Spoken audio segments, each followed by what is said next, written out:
Sinaje kwiba kubera ko nari nasaye bikoze kubera icyifuzo batanze. Imana yampamagaye n'uburyo yampamagaye kugira abantu ngo bahumure. Iryo jambo Imana yampamagaye kuririmbira ibyo baravuze. Iyo bageze kuri iyo topic nanumva ko ari ubuzima bwanjye buri tuzamura ibiganza kugira twumve umushumba. Tuzamura amaboko kuko ndabona abatayazamuye sinzi muhumure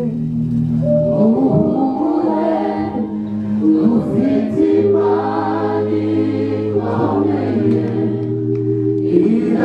idashobora kwirengagiza amarira yawe.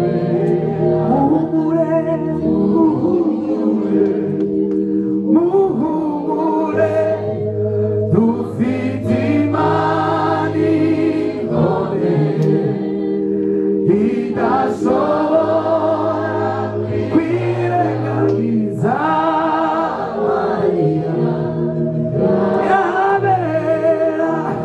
Tuzamure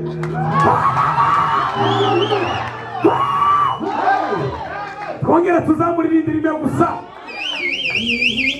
Taona mbingu zimefunguka na Yesu mkono wa kuume akinitazama kwa upole, kwa macho yenye huruma kachukua kitambaa atanivuta machozi akisema, pole mwanangu, Yesu kanikumbatia. Baada ya tamu ni furaha. Bwana asifiwe. Haleluya. Ugeze nanga umuntu wakora nanga umuntu ufite ibibazo ari muzima kandi ndibizoshira niko nzagenda kubwira ngo pole. Bwana asifiwe sana. Tabu zangu zikiisha nitamwona Bwana wangu akinikaribisha kule, karibu upumzike. Hapa ndipo nyumbani kwako, hapa ndipo makao yako, hapa ndipo mahali kwako, karibu upumzike.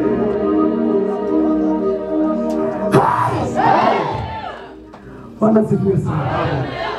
Haleluya. Turi kuja mu ijuru. Tuzamure kandi irindi misigaye iri mushumba. Turi kuririmba tuyazamura reke tubwire Imana ngo Imana idashobora kwirengagiza amarira y'ubwoko bwayo. Je sinageze ifuzo zinshi niho gishika. Sindamenye nuko hameze.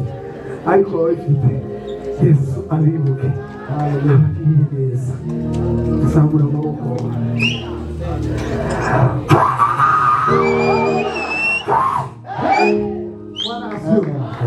Jezi Imana icyubahiro cyose. Haleluya. Ndashimira Imana ku bintu bibiri.